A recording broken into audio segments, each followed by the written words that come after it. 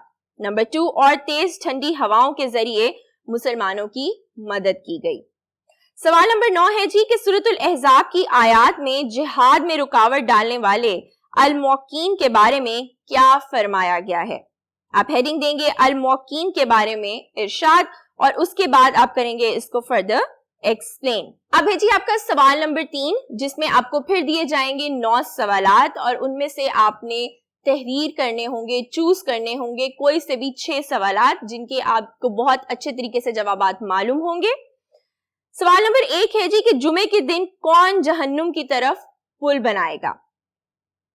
جس کے جواب میں آپ ہیڈنگ دو گے جہنم کی طرف پل، اور آپ اس کو ایکسپلین کرو گے کہ نبی کریم صلی اللہ علیہ وآلہ وسلم کا ارشاد ہے جمعے کے دن لوگوں کی گردنوں پر سے پھلانگ کر آگے جانے کو دوزخ کی طرف پل بنانے کے مترادف قرار دیا گیا ہے۔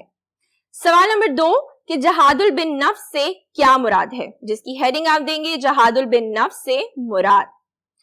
جہاد کی ایک قسم جہاد بن نفس ہے، یعنی اپنے جسم و جان سے جہاد کرنا بھی ہے، حتیٰ کہ اللہ کی راہ میں دین کے دشمنوں سے لڑتے لڑتے اپنی جان تک پیش کر دی جائے، اسے جہاد بن نفس کہتے ہیں۔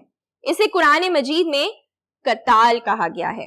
اس کے بعد آپ ہیڈنگ دیں گے اللہ تعالیٰ کی محبت میں قتال۔ اللہ تعالیٰ ان لوگوں سے محبت کرتا ہے جو اللہ کی راہ میں صف بستہ ہو کر لڑتے ہیں، جیسے سیسا پلائی ہوئی دیوار۔ نمبر 3 ہے جی کہ حدیث نبی صلی اللہ علیہ وآلہ وسلم میں خطبہ جمعہ کے کیا آداب بتائے گئے ہیں؟ جس کے جواب میں آپ ہیڈنگ دیں گے خطبہ جمعہ کے آداب، اور اس کو آپ کریں گے فردر ایکسپلین۔ پھر ہے جی نمبر 4 بلا عذر ہجرت نہ کرنے والوں کو کیا وعید سنائی گئی ہے؟ جس کے جواب میں آپ ہیڈنگ دو گے بلا عذر ہجرت نہ کرنے والوں کے بارے میں وعید، جس کو آپ فردر کرو گے ایکسپلین۔ نمبر 5 ہے کہ سورۃ النساء میں اللہ تعالیٰ نے ہجرت کرنے والوں کو کیا اجر بیان کیا ہے؟ جس کے جواب میں آپ ہیڈنگ دو گے سورۃ النساء میں ہجرت کرنے والوں کا اجر، جس کو آپ ایکسپلین کرو گے کسی بھی آیت کے ترجمے کے ساتھ۔ میں آپ کے لیے آیت پڑھ دیتی ہوں اور اس کا ترجمہ۔ اور جو شخص اللہ تعالیٰ کی راہ میں گھر بار چھوڑ جائے وہ زمین میں بہت سی جگہ اور کشائش پائے گا، اور جو شخص اللہ اور اس کے رسول صلی اللہ علیہ وآلہ وسلم کی طرف ہجرت کر کے گھر سے نکل جائے پھر اس کو موت آ پکڑے تو اس کا ثواب اللہ کے ذمہ ہو چکا، اور اللہ بخشنے والا مہربان ہے۔ پھر ہے جی نمبر 6 کہ اللہ تعالیٰ نے ہجرت کرنے والے کے لیے کیا انعامات رکھے ہیں؟ جواب میں آپ ہیڈنگ دو گے ہجرت کرنے والوں کے بارے میں انعامات۔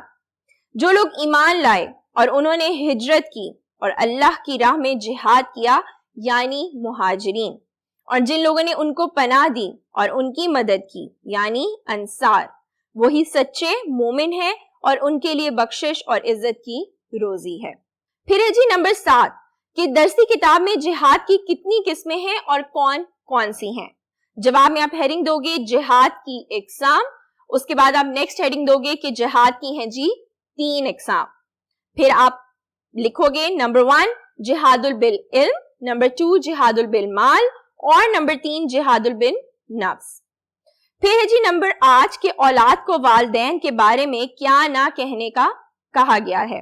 جواب میں آپ ہیڈنگ دو گے اف نہ کہنے کے بارے میں اولاد کو حکم، جس کو آپ فردر ایکسپلین کرو گے ان دونوں کو اف بھی نہ کہو اور نہ ہی انہیں جھڑکو، اور ان سے نرمی سے بات کرو اور رحمت کے ساتھ عاجزی کے بازواں کے لیے جھکے رہو۔ کہو اے رب ان دونوں پر رحم فرما جیسا کہ انہوں نے مجھے بچپن میں پالا۔ اس کے بعد ہے جی نمبر 9 والدین کے چند فرائض لکھیں، جس کے بعد آپ ہیڈنگ دو گے والدین کے فرائض۔ آپ کی نیکسٹ ہیڈنگ آئے گی اخلاقی فرض۔ شوہر کا اخلاقی فرض ہے کہ وہ اپنی بیوی، بچوں اور دوسرے اہل خانہ کی اخلاقی اور دینی تربیت کا اہتمام کرے۔ اللہ تعالیٰ کا فرمان ہے اے ایمان والو اپنے آپ کو اور اپنے اہل خانہ کو دوزخ کی آگ سے بچاؤ۔ آپ کی نیکسٹ ہیڈنگ ہوگی تحفظ حیات۔ اسلام سے قبل عرب مفلسی کے خوف سے اور جھوٹے غرور کے باعث کوئی ہمارا داماد نہ بن جائے اپنے لڑکیوں کو زندہ درگور کر دیتے تھے۔ اللہ تعالیٰ نے قرآن مقدس میں اس برے عمل سے منع فرمایا، اور اپنی اولاد کو غربت کے ڈر سے قتل نہ کرو، ہم انہیں بھی رزق دیتے ہیں اور تمہیں بھی ان کو قتل کرنا بلا شبہ بڑا گناہ ہے۔ اب ہے جی نمبر 4، اب دی جائے گی آپ کو ایک حدیث جس کا آپ نے کرنا ہوگا ترجمہ، اور اس کے بعد آپ نے کرنی ہوگی اس کی تشریح۔ تو میں آپ کے لیے پڑھ دوں گی اس کا ترجمہ اور اس کے بعد اس کی تشریح، اور اس کے ساتھ ہی میں آپ کو دے دوں گی اس کی ہیڈنگز جن کو آپ نے فردر کرنا ہوگا ایکسپلین۔ حدیث نمبر 15 ہے جی کہ جس نے ایمان اور اجر کی نیت سے رمضان کے روزے رکھے اور اس کی راتوں میں قیام کیا، اس کے پہلے گناہ معاف کر دیے گئے۔ یہ ہوگا آپ کا ترجمہ، اس کے بعد آپ ہیڈنگ دیں گے تشریح۔ اس حدیث مبارکہ میں نبی کریم صلی اللہ علیہ وآلہ وسلم نے رمضان المبارک کے روزے اور اس کی راتوں کو قیام کرنے کی ترغیب دی ہے۔ نیکسٹ ہیڈنگ ہے جی کہ روزے کا لغوی معنی۔ قرآن مجید میں روزے کے لیے لفظ صوم یا سیام کا استعمال ہوا ہے۔ صوم کی جمع ہے جی سیام۔ صوم کے معنی کسی کام سے رکنے، اسے ترک کرنے اور چپ رہنے کے ہیں۔ نیکسٹ ہیڈنگ ہوگی روزے کی تعریف۔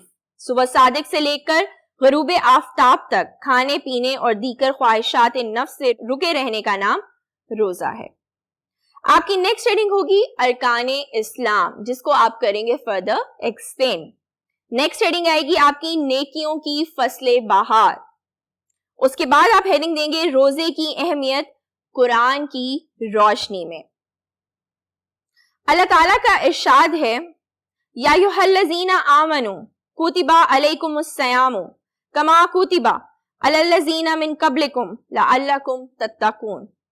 ترجمہ، اے ایمان والو، تم پر روزے فرض کیے گئے ہیں جس طرح ان لوگوں پر فرض کیے گئے جو تم سے پہلے تھے، تاکہ تم پرہیزگار بن جاؤ۔ آپ کی نیکسٹ ہیڈنگ ہوگی روزہ رکھنے والوں کے لیے اجر عظیم۔ اللہ تعالیٰ کا ارشاد ہے روزہ رکھنے والے مرد اور روزہ رکھنے والی عورتیں۔ آپ کی نیکسٹ ہیڈنگ ہوگی رمضان کے روزے کی اہمیت۔ اللہ تعالیٰ کا ارشاد ہے جو کوئی رمضان کا مہینہ پائے تو وہ ضرور اس کے روزے رکھے۔ آپ کی نیکسٹ ہیڈنگ ہے ضبط نفس، جس کو آپ فردر کریں گے ایکسپلین۔ اس کے بعد آپ کی ہیڈنگ آئے گی روزے کی اہمیت احادیث کی روشنی میں، جس میں آپ ہیڈنگ دیں گے روزے کا ثواب۔ اس کے بعد آئے گا جی جنت کے دروازے۔ پھر آئے گی آپ کی ہیڈنگ گناہوں سے بچانے والی ڈھال۔ نبی کریم صلی اللہ علیہ وآلہ وسلم کا ارشاد ہے کہ روزہ گناہوں سے بچانے والی ڈھال ہے۔ اگر کوئی شخص روزہ رکھ کر بھی جھوٹ اور غلط کاریوں سے نہیں بچتا تو اس کا کھانا پینا چھوڑنے سے کوئی دلچسپی نہیں۔ اعمال کی جزا۔ نبی کریم صلی اللہ علیہ وآلہ وسلم نے فرمایا جس نے شرعی عذر کے بغیر رمضان کا ایک روزہ چھوڑا، اگر وہ عمر بھر بھی روزے رکھے تو اس کی تلافی نہیں ہو سکتی۔ آپ کی نیکسٹ ہیڈنگ ہے اعضائے جسم کا روزہ۔ آپ کی نیکسٹ ہیڈنگ ہے حاصل کلام یعنی کنکلوژن، کہ روزہ رکھنے کی بنیادی وجہ یہ ہے کہ اجر و ثواب اور ایمان کی حالت میں رکھا جائے، ماہ رمضان کی راتوں کو قیام کیا جائے۔ نبی کریم صلی اللہ علیہ وآلہ وسلم کی حدیث میں آتا ہے کہ بے شک اللہ نے تم پر روزے فرض اور تم پر رمضان کی راتوں کا قیام بھی فرض کیا ہے۔ جو روزے رکھے گا اور نماز تراویح پڑھے گا اس کے اگلے پچھلے تمام گناہ معاف کر دیے جائیں گے۔ اب ہے جی نمبر 5، جس میں آپ کو دی جائیں گی 3 آیات، اور ان 3 آیات میں سے کوئی سی بھی 2 آیات کا ترجمہ آپ نے تحریر کرنا ہے۔ تو میں پڑھ دوں گی آپ کے لیے تینوں آیات کا ترجمہ۔ الف ہے جی کہ مومنوں، لے پالکوں کو ان کے اصلی باپوں کے نام سے پکارا کرو کہ اللہ کے نزدیک یہی بات درست ہے۔ اگر تمہیں ان کے باپوں کے نام معلوم نہ ہو تو دین میں وہ تمہارے بھائی ہیں۔ بے ہے جی اور جو کتاب تم کو تمہارے پروردگار کی طرف وحی کی جاتی ہے اس کی پیروی کیے جانا، بے شک اللہ تعالیٰ تمہارے سب عملوں سے خبردار ہے، اور اللہ پر بھروسہ کرنا، اور اللہ ہی کارساز کافی ہے۔ جیم ہے جی کہ اللہ تم میں سے ان لوگوں کو بھی جانتا ہے جو لوگوں کو منع کرتے ہیں اور اپنے بھائیوں سے کہتے ہیں کہ ہمارے پاس چلے آؤ، اور لڑائی میں بہت کم یاد آتے ہیں۔ اب ہے جی سوال نمبر 6، جس میں پہلا آپ نے نوٹ لکھنا ہے خاندانی نظام پر، جس کے جواب میں آپ ہیڈنگ دیں گے آئلی زندگی کا معنی۔ آئلی عربی زبان میں خاندان کو کہتے ہیں۔ آئلی زندگی سے مراد گھریلو یا خاندانی زندگی ہے۔ انگریزی میں اسے فیملی لائف کہا جاتا ہے۔ اردو میں اس کے لیے موضوع لفظ خاندان، کنبہ یا گھرانہ استعمال کیا جاتا ہے۔ آپ کی نیکسٹ ہیڈنگ ہوگی آئلی زندگی کا مفہوم۔ آئلی زندگی سے مراد ہے جس میں ایک انسان چند افراد یعنی بیوی بچوں کی معاشی ذمہ داری اپنے کندھوں پر لیتا ہے۔ آپ کی نیکسٹ ہیڈنگ ہے آئلی زندگی کی اہمیت، جس کو آپ کریں گے فردر ایکسپلین۔ اس کے بعد آئے گی آپ کی ہیڈنگ آئلی زندگی کی اہمیت قرآن کی روشنی میں، جس میں آپ ہیڈنگز دیں گے زوجین کی باہمی محبت رحمت۔ آپ کی نیکسٹ ہیڈنگ ہوگی قبائل کی شناخت۔ اس کے بعد آپ کی نیکسٹ ہیڈنگ آئے گی تسکین فطرت، جس کو آپ فردر ایکسپلین کریں گے۔ اس کے بعد ہے جی نکاح اور اخلاقی تحفظ۔ اس طرح نکاح ایک جوڑے کے درمیان آئلی زندگی کی جائز بنیاد فراہم کرتا ہے، جس کے نتیجے میں پاکیزہ تعلقات وجود میں آتے ہیں۔ قرآن نے رشتہ ازدواج کو احسان کا نام دیا ہے، جس کا مطلب ہے قلعہ بند ہو کر، یعنی محفوظ ہو جانا۔ شادی کے بعد زوجین غیر اخلاقی حملوں سے محفوظ ہو جاتے ہیں۔ آپ کی نیکسٹ ہیڈنگ آئے گی احسان کا معنی اور اقسام۔ اس کے بعد آپ اس کو کریں گے فردر ایکسپلین۔ آپ کی نیکسٹ ہیڈنگ ہے رنج و راحت کا ساتھی۔ نیکسٹ ہیڈنگ آئے گی آپ کی نسل انسانی کی بقا۔ چونکہ نسل انسانی کی بقا اور اس کی افزائش اللہ تعالیٰ کے نزدیک آئلی زندگی کا مقصد ہے، اور اس پاکیزہ زندگی کا واحد راستہ نکاح ہے۔ نیکسٹ ہیڈنگ ہے جی مونس اور غم خوار، جس کو آپ فردر ایکسپلین کریں گے۔ نیکسٹ ہیڈنگ آئے گی آپ کی انسان کی عزت و ناموس کی حفاظت۔ نکاح کرنے کی وجہ سے انسان کی عزت میں اضافہ ہوتا ہے۔ نبی کریم صلی اللہ علیہ وآلہ وسلم کا فرمان ہے جسے استطاعت ہو وہ ضرور نکاح کرے، اس سے عزت و ناموس کی خوب حفاظت ہوتی ہے۔ آپ کی نیکسٹ ہیڈنگ ہے افضل ترین متاع، جس کو آپ فردر ایکسپلین کریں گے۔ آپ کی نیکسٹ ہیڈنگ آئے گی نگاہ میں شرم و حیا کا پیدا ہونا۔ نکاح کرنے کی وجہ سے انسان کی نگاہ میں شرم و حیا پیدا ہو جاتا ہے، جس سے انسان کی اخلاقی عصمت کی حفاظت ہوتی ہے۔ نکاح قلعہ ہے، نکاح داغ سیرت اور پاکیزگی کی ضمانت ہے۔ آپ کا نیکسٹ کوشچن ہے جی کہ ہجرت سے کیا مراد ہے۔ اس کے بعد آپ ہیڈنگ دیں گے ہجرت کا لغوی معنی۔ ایک جگہ چھوڑ کر کسی دوسری جگہ منتقل ہو جانے کو ہجرت کہتے ہیں۔ آپ کی نیکسٹ ہیڈنگ آئے گی اسلام میں ہجرت کا مفہوم۔ اسلام میں ہجرت کا مفہوم یہ ہے کہ کسی ایسی جگہ سے مسلمانوں کا کسی دوسری جگہ منتقل ہو جانا جہاں وہ محکوم اور مظلوم ہوں، اور برسر اقتدار لوگ انہیں اسلام پر عمل کرنے پر تکلیف دیتے ہوں، مثلا جس طرح کفار مکہ مسلمانوں پر ظلم و ستم کی حد کر دیتے تھے۔ آپ کی نیکسٹ ہیڈنگ آئے گی ہجرت کی اقسام۔ ہجرت کی ہیں جی دو قسمیں، نمبر 1 ہجرت حبشہ اور نمبر 2 ہجرت مدینہ۔